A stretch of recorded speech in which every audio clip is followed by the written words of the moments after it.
si on commence à traiter les questions d'environnement avec un œil différent de toutes les autres questions, on dessert à mon avis ces questions-là, qui sont des questions qui nous concernent tous, mais on peut les aborder, encore une fois, le plus factuellement possible.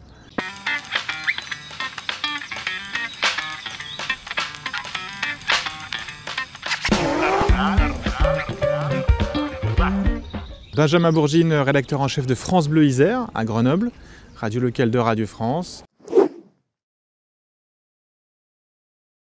Alors il n'y a pas forcément de ligne éditoriale spécifique aux questions environnementales, puisque notre public, c'est le grand public.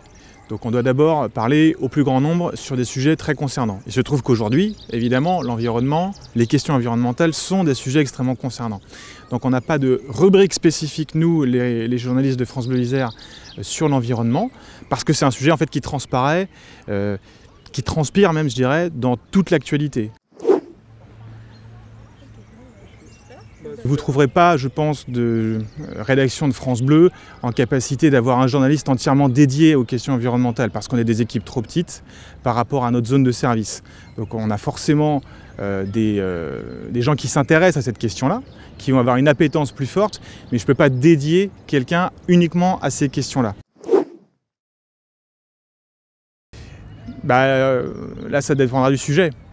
Mais par exemple, pour, encore une fois, les sujets qui nous concernent le plus, le col de Porte, les glaciers chez nous, il y a tout un tas de scientifiques à l'UGA, il y a un laboratoire spécifique sur la neige et sur l'évolution de la neige et de la cryosphère, dont des gens d'ailleurs qui ont participé au GIEC.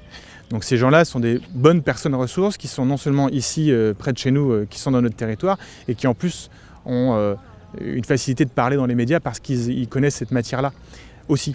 Et nous, c'est des très bonnes sources pour nous, effectivement.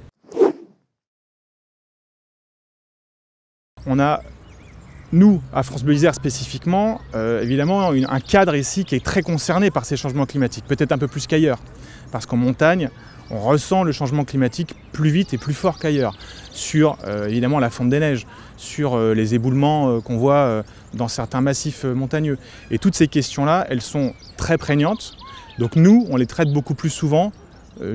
J'ai pas d'études vraiment très statistiques là-dessus, mais j'imagine qu'on les traite beaucoup plus souvent maintenant qu'il y a 10, 20 ou 30 ans. Ça doit être la même que pour tous les sujets, pour toutes les informations. Il ne doit pas y avoir un traitement différent de la manière dont on fait notre travail sur les questions d'environnement ou sur les autres. Parce que si on commence à traiter les questions d'environnement avec un œil différent de toutes les autres questions, là je pense qu'on est en train de quitter la recherche de faits, la recherche d'objectivité au maximum. Si on fait ça, on dessert à mon avis ces questions-là, qui sont des questions qui nous concernent tous, mais on peut les aborder, encore une fois, le plus factuellement possible.